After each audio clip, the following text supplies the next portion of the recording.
Hello everyone, welcome to the YouTube channel of Education World. Welcome to your class of Indian Economy.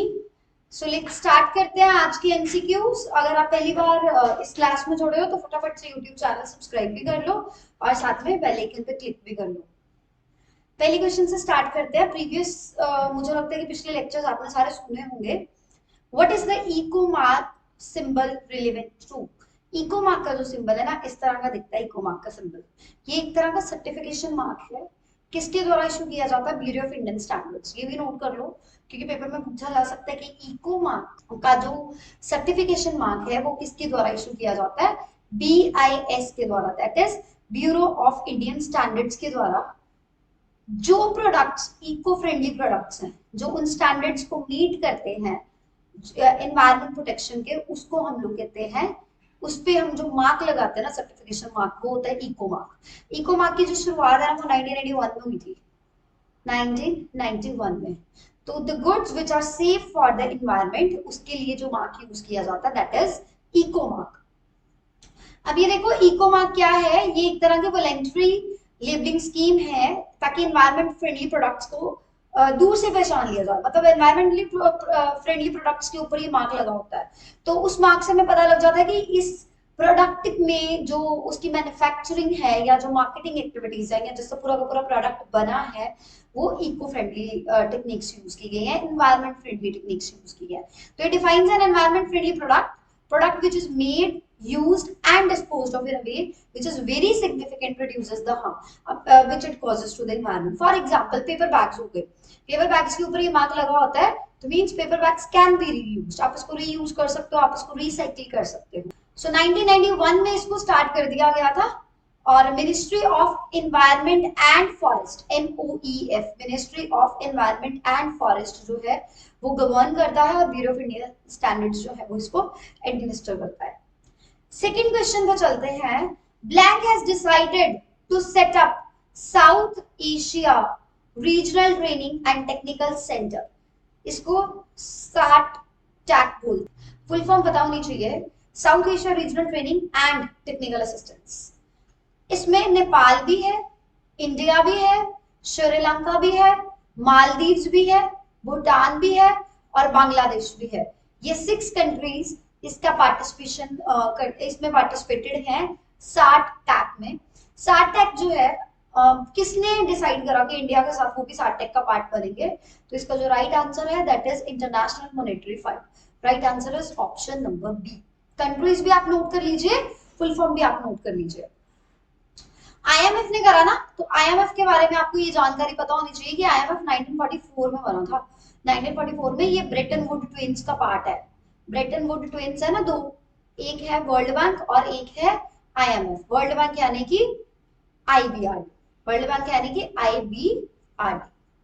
Member countries है 190. इसमें जितने भी staff है जो appoint किए गए हैं टोटल 150 हैं.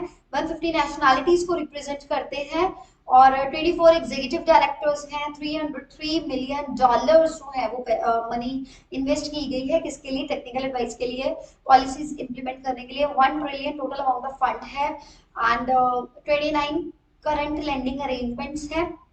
0% इंटरेस्ट मिलता है इन कंट्रीज को जो लो इनकम कंट्रीज है. Next is which of the following can be most appropriate reason behind the government resorting to borrowing from public over RBI for financing its deficit? क्या reason है जिसकी वजह से गवर्नमेंट क्या करती है? पब्लिक से बोरो कर लेती है. मतलब वो आरबीआई को नहीं कह रही कि डेफिसिट फाइनेंसिंग करो और नोट छापो और मुझे दो. गवर्नमेंट क्या कर रही है? पब्लिक बोरो कर रही है. ऐसा रीजन कब पॉसिबल है? When RBI charges high rate of interest, when government has to repay RBI within a fixed time, या supply of money in the market remains unaffected by such borrowing, या sale of government bond increases. तो what will be the right answer? इसका सही जवाब ये है जब money market में मनी की सप्लाई जो है वो बोरोइंग से बिल्कुल भी इंपैक्टेड नहीं हो रही. नील इंपैक्ट है, जीरो इंपैक्ट है, कोई असर नहीं पड़ रहा इन्फ्लेशन में. तो क्या हर्ज है अगर पब्लिक से बोरो कर लो? तो right answer is option. RBI आपको पता है कि 1935 में बना था, 1949 में नेशनलाइज किया गया था. आज इसकी सब्सिडरीज भी देख लेते हैं. सब्सिडरीज है DICGC which means deposit insurance and credit guarantee corporation. Rapid यानी कि reserve bank information technology private limited, BRB and MPL यानी भारतीय रिजर्व बैंक नोट मुद्रण प्राइवेट लिमिटेड एंड इफ्तास यानी कि Indian financial technology and allied services, ये सारी की सारी सब्सिडीज है RBI की। Next one is which of the following statements are correct regarding the Deendayal Upadhyay Gram Jyoti Yojana, DDU-GJY, Deendayal Upadhyay Gram Jyoti Yojana. देखो, it focuses on feeder separation of agriculture consumers from non-agriculture consumers. Rajiv Gandhi Gramin Vidyutikaran Yojana has been subsumed into it. Rural Electrification Corporation is the nodal agency for operationalization of this.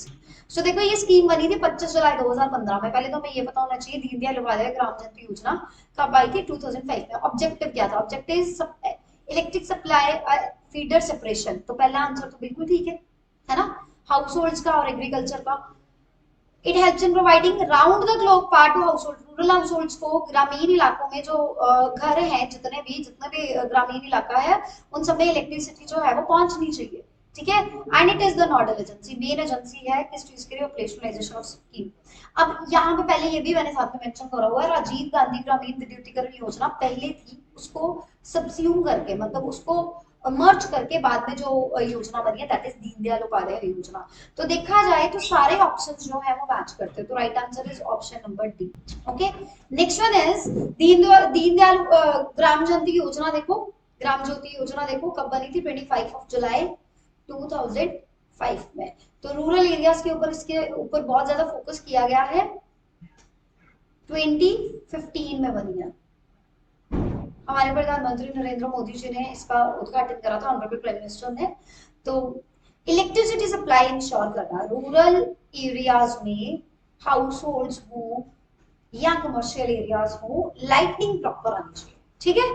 Under the post 1991 economic policies, जैसे कि new economic reforms आए थे, LPG, new economic reforms, liberalisation, privatisation and globalisation, government of India supports. Government of India क्या support करती है? Private manufacturing sector, export industries, small industries या all of the above. तो what will be the right answer? सारी चीजों को हम support करते हैं। हमने प्राइवेट सेक्टर प्राइवेटाइजेशन करा, ग्लोबलाइजेशन करा, एक्सपोर्ट इंडस्ट्रीज के ऊपर फोकस करा, एक्सपोर्ट ओरिएंटेड यूनिट्स एस्टैब्लिश करे, MSME एक्ट्स बनाए, medium small and micro small and medium enterprises के ऊपर फोकस करा। तो all of the above is the right answer.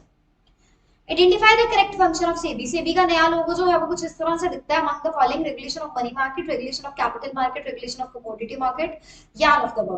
Capital market को सबसे ज्यादा रेगुलेट करता है व्हिच?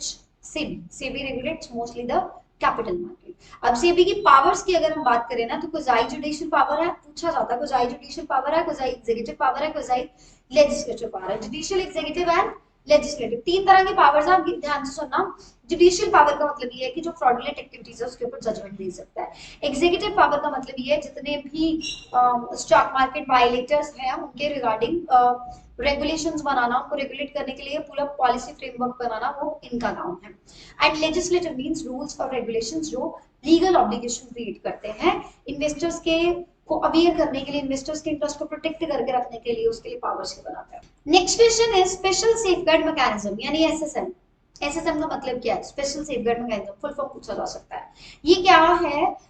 ये एक तरह का सेट ऑफ प्रोविजंस है जिसमें ये बताया जा सकता है कि जो WTO मेंबर्स है, मतलब वर्ल्ड ट्रेड ऑर्गेनाइजेशन मेंबर्स है, वो टैरिफ रेट जो नॉर्मल चल रहा है ना उससे ज्यादा कुछ देर के लिए लगा सकते हैं, ठीक है। अगर उनको दिख रहा है कि अचानक बहुत ज्यादा उसका प्राइस जो है वो कम हो गया।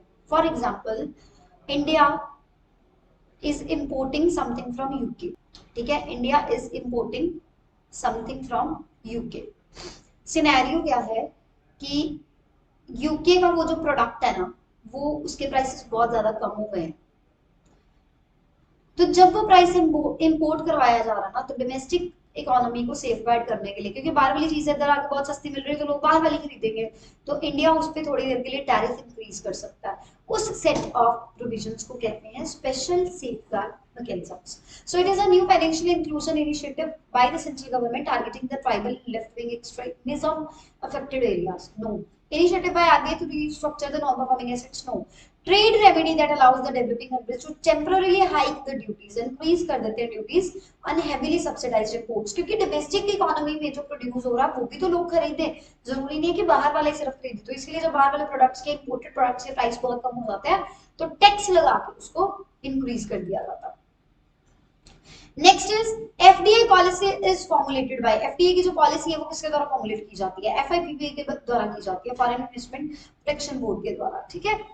उसके बाद में ना ये आंसर तो हमने कर लिया ना, कुछ इंस्टीट्यूशंस को पढ़ लेते हैं जो जिस डिपार्टमेंट के अंदर आते हैं। फॉर एग्जाम्पल बैंकिंग है, पब्लिक और प्राइवेट, ये आता है department of financial services, ministry of finance के अंदर।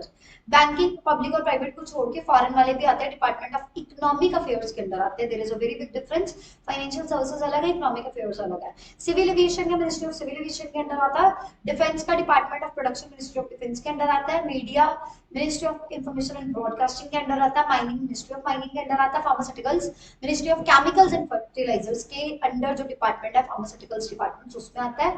रिटेल आता है department of industrial policy and promotion, ministry of commerce and industry. Satellites आता है department of space, ministry of energy sources and small arms आते हैं, स्टिमुलेशन आता है मिनिस्ट्री ऑफ होम अफेयर्स के अंदर। ये हमें पता होना चाहिए कि कौन कौन सा डिपार्टमेंट हमारे इंडिया में किस मिनिस्ट्री के अंदर आता है। So please note this. Next is which of the following has the sole right of issuing the paper notes in India? Paper notes India में इशू करने के लिए एक इकलौता अधिकार जो है वो किसके पास है? रिजर्व बैंक ऑफ इंडिया के पास। अभी 1 रुपए का सिक्का होगा, 1 रुपए का कॉइन होगा, वो मिनिस्ट्री ऑफ फाइनेंस इशू करेगा। 1 रुपी नोट एंड कॉइन वो करेगा ministry of finance. Rest paper note सारे इशू कौन करता है? Reserve bank of India. अब देखो इंडियन करेंसी की अगर बात की जाए ना तो रुपी जो है ना वो कॉटन रैग्स से बनता है, कॉटन से बनता है, पेपर से नहीं बनता। 2010 में इंडिया का रुपी सिंबल जो है वो अडॉप्ट किया गया था, डॉक्टर उदय कुमार ने ये रुपी सिंबल बनाया था। बैंक नोट्स की जो सीरीज है महात्मा गांधी सीरीज उसको बोला जाता है, ये सीरीज 1996 में इंट्रोड्यूस की गई थी। अब नोट प्रिंटिंग प्रेस इंडिया में जो आरबीआई के अंदर है ना, ये बीआरबी एनएमपीएल क्या है? आरबीआई की सब्सिडरी। मैसूर और सालबनी आरबीआई के अंदर आता है। देवास और नासिक गवर्नमेंट ऑफ इंडिया के अंदर आता है। इंडियन करेंसी की ना थोड़ी सी हिस्ट्री जान लेते हैं, आपको इंटरेस्टिंग लगेगा ये। देखो स्वर्ण रूपा, तर्ण रूपा और सिसारू जो ये है ना, ये मौर्यन एम्पायर के टाइम पे थे। स्वर्ण रूपा, तमरन रूप और सिसारूप जो है, मतलब गोल्ड के कॉइन को स्वर्ण रूप कहते थे, कॉपर के कॉइन को तम्र रूप कहते थे और लेड के कॉइन को सीस रूप कहते थे। उस टाइम पे मौर्यन एम्पायर पे ये 3 तरह के गोल्ड कॉइन्स चलते हैं, ठीक है। 100 to 200 एडी में क्या हुआ कि कनिष्क एम्पायर में कॉपर कॉइन्स आ गए और हुविष्क एम्पायर के भी कॉपर कॉइन्स आ गए। 320 to 480 एडी में क्या हुआ कि गोल्ड और सिल्वर कॉइन्स बनाए गुप्ता एम्पायर में, ठीक है। उसके बाद बड़ी अच्छी तरह से नक्काशी की होती थी, इंडियन कल्चर को शो करते थे वो। 530 to 1202 एडी में सिल्वर और ब्रॉन्ज के कॉइन्स आए, इसमें पालास हो गए, प्रार्थस हो गए, कंटेम्पररी एम्पायर्स हो गए, उनके टाइम पे ये था, ठीक है। 1206 to 1526 एडी में क्या हुआ कि दिल्ली सल्तनत के कॉइन्स आए, अलाउद्दीन खिलजी का कॉइन आया, ठीक है, दैट वाज सिकंदर सानी। मोहम्मद बिन तुगलक का आया, वो ब्रास और कॉपर के कॉइन बने हुए थे। गोल्ड पैगोडा आया, वो विजयनगर एम्पायर में आया, 1336 टू 1646 में चला। 1526 टू 1540 में क्या चला? तिमुरिद करेंसी, ठीक है, इसको शाहरुखी भी बोला जाता था, शाहरुखी बाबर मुगल एम्पायर था उसके टाइम पे बनी थी। 1557 to 1857 एडी में आया अकबर, अकबर आया तो अलफ कॉइन्स चले, अलफ कॉइन्स, उस पे जहांगीर का पोर्ट्रेट बना होता था, ठीक है। और 1848 से 1947 में क्या हुआ? अब 1 रुपए का नोट इंट्रोड्यूस हुआ। 1 रुपए नोट नवंबर 1917 में इंट्रोड्यूस हुआ। उसके बाद में 2 रुपए का कॉइन एग्जिस्टेंस में आया। तो अभी मैंने आपको जिस तरह से बताया, हमारे जो डिफेक्टेड नोट्स होता है ना, मतलब प्रिंटिंग करते टाइम अगर किसी नोट्स में डिफेक्ट आ गया तो उस पे स्टार लगा दिया जाता है, स्टार सीरीज नोट्स बना दिया जाता है उसको। महात्मा गांधी जी की जो फोटो है ना वो 1916 में वाइसरॉय हाउस में जो खींची गई थी उसको पब्लिश किया जाता है। महात्मा गांधी सीरीज के नोट्स चल रहा है 1996 से। और 2000 रुपए के नोट को बनाने में जो खर्च आता है ना, एक नोट को बनाने में वो 3 रुपए 94 पैसे का। 1947 के बाद पहला इंडियन रुपी नोट इशू हुआ 1949 में। 2, 5, 10, 100 रुपए के नोट इशू हुए 1950 में। 50 रुपए का नोट आया 1975 में। 500 रुपए का नोट पहला आया 1987 में। और 2000 में सबसे पहले आया 1000 का नोट, और आपको पता है कि डिमोनेटाइजेशन हुई 2016 में, तब आया 2000 का note. Next is according to the provisional figures for 2011 census which of the following states has the lowest sex ratio in both urban and rural areas. Lowest देखो हरियाणा में है, हाईएस्ट कहाँ पे है 1084 में, तो राइट 1084 केरला में, right answer is option number D. Central bank discounts the bill of commercial banks is known as, central bank जब कमर्शियल बैंक्स के बिल्स को डिस्काउंट करता है तो उस रेट को बोला जाता है बैंक रेट, बैंक रेट और discount rate. Right answer is option number B. अभी प्रेजेंटली बैंक रेट चल रहा है 4.25%। So bank rate is also known as discount rate, it is the rate at which the central bank discounts और accurately रीडिस्काउंट्स और eligible the bills, ठीक है। Next is Reserve Bank of India raises the money supply through the purchase of security markets and money market, ठीक है। Money supply को increase करता है अगर सिक्योरिटीज मनी मार्केट से खरीद ले तो, क्योंकि सिक्योरिटीज हम खरीदेंगे पैसा पब्लिक के पास जाएगा, मनी सप्लाई इंक्रीज होगी। इंक्रीज इन मनी सप्लाई में result in expansion of investment, definitely money supply, अगर आप पब्लिक हो, मैं बैंक हूं, मैं आरबीआई हूं, मैंने आपसे सिक्योरिटीज खरीद ली तो पैसा आपके पास जाएगा, आई विल मेक पेमेंट पे, पैसा आपके पास आया, मनी सप्लाई इंक्रीज होगी। Now you can use this money for the investment, for the saving, for the employment, any kind of thing. Investment करोगे तो अल्टीमेटली एम्प्लॉयमेंट जनरेट होगी। तो both are A and R assertion and reasons are true and reason is correct explanation of assertion। देखो purchase and sale of securities की अगर बात हो ना, purchase and sale of securities की, तो purchase and sale of securities जो है ना, ये आता है ओपन मार्केट ऑपरेशंस में, it is a part of open market operations. So central bank क्या करता है, बैंक को देगा और बैंक आगे इंडिविजुअल कंपनीज को देंगे मनी सप्लाई को इंक्रीज करने के लिए, राइट। तो ये क्या करेगा, खरीद लेगा। बेचेगा कब, बेचेगा सेंट्रल बैंक विल सेल अगर मनी सप्लाई इंक्रीज करना, और सेल करेगा तो पैसे हमारे पास आएंगे, परचेज करेगा तो मनी सप्लाई इंक्रीज होगी, सेल करेगा तो ऑटोमेटिकली क्या होगा कि मैंने सेल किया, आई एम द आरबीआई, मैंने आपको सेल किया, आपने पैसे मुझे दिए, तो इस सिचुएशन में होता है कॉन्ट्रैक्शनरी पॉलिसी। अगर सेल करें ना हम open market equation, open market operations की मतलब गवर्नमेंट की सिक्योरिटीज को अगर हम सेल करें, आरबीआई अगर सेल करता है पब्लिक को, तो ऑटोमेटिकली क्या होगा कि पैसे आ जाएंगे आरबीआई के पास, तो कॉन्ट्रैक्शनरी पॉलिसी होती है। परचेज करें तो एक्सपेंशनरी पॉलिसी होती है, हाई मनी सप्लाई होती है, ठीक है। हाई मनी सप्लाई होता है अगर आप परचेज करो, सेल करो, तो आपको होता है लो मनी सप्लाई, ठीक है। Next is rate of interest decreases during the depression and people are pessimist during the depression. ये देखो ध्यान से, जब हम ऊपर जा रहे होते हैं तो एक्सपैंड हो रहा होता है, पीक मींस बूम की पोजीशन, जब हम नीचे आ रहे होते हैं तो रिसेशन होता है, डिप्रेशन की स्टेज होती है बिल्कुल डाउन चले जाना, स्लम्प पे चले जाना, ठीक है। सो अब हमने ये बताना रेट ऑफ इंटरेस्ट कम हो जाता है डिप्रेशन के दौरान और पीपल पेसिमिस्ट नेगेटिव हो जाते हैं डिप्रेशन में, बिल्कुल सही बात है, क्योंकि तब कोई भी इन्वेस्ट नहीं करना चाहता होता। तो रेट ऑफ इंटरेस्ट अगर आप ज्यादा रखोगे कोई आपसे पैसे नहीं लेगा, कम ही करना पड़ता है। तो देखो रिसेशन और डिप्रेशन की अगर हम बात करें ना, डिप्रेशन बहुत सालों तक चलता है, रिसेशन बहुत कम टाइम पीरियड के लिए चलता है। डिप्रेशन के बहुत नेगेटिव इंपैक्ट्स है, रिसेशन का पॉजिटिव इंपैक्ट पड़ता है। डिप्रेशन जो है वो एक कंट्री को बहुत साल लग जाते हैं उसमें रिकवर करने में, बट रिसेशन में कवर हो जाता है। Next is disguised unemployment is present in India, very right. Disguised unemployment क्या होती है, ये देखो कितने सारे वर्कर्स काम कर रहे हैं एक एग्रीकल्चरल लैंड पे, हमें सिर्फ 2 लोगों की जरूरत है बट 10 लोग काम कर रहे हैं। When more than necessary numbers of people are employed, जितनी जरूरत है उससे भी ज्यादा लोग अगर काम कर रहे हैं तो that is disguised unemployment. It is found in which sector, agricultural sector. तो agriculture productivity is at margin is close to zero, very right. देखो marginal productivity in case of disguised unemployment is zero. आप एक labour लगा रहे हो 10 units बन रहे हैं, आपने 2 लेबर लगाए 20 यूनिट्स बने, तो इसका मतलब 10 यूनिट और बने, 3 लेबर लगाए फिर 20 यूनिट बने, तो इसने तो कुछ भी प्रोड्यूस नहीं करा ना, तो जीरो होगी मार्जिनल प्रोडक्टिविटी ऑफ लेबर। कितना चेंज आता प्रोडक्शन में, that is marginal productivity of labour. तो right answer is both assertion and reason are true and reason is correct explanation of assertion। Next is Securities and Exchange Board of India has to monitor, मैंने इसके powers बताए ना, judicial, executive and legislative. Companies coming for new public issues, regulation of stock exchanges in India, regulation of inside trading and outside trading and all of the above functions। So security SEBI की तो ये सारे functions हैं। SEBI government of India ने 1988 में establish करा था, 1992 में इसकी वर्किंग स्टार्ट हो गई थी, SEBI एक्टिव बन गया था। मेन ऑफिस इसका मुंबई में है और 4 रीजनल ऑफिसेस हैं, कोलकाता, दिल्ली, चेन्नई एंड अहमदाबाद में, ठीक है। Who is the chairman of Economic Advisory Council of Prime Minister? ये आपको इस तरह से भी पूछा जा सकता है, EAC, ठीक है। EAC ब्रैकेट में लिखा होता है PM।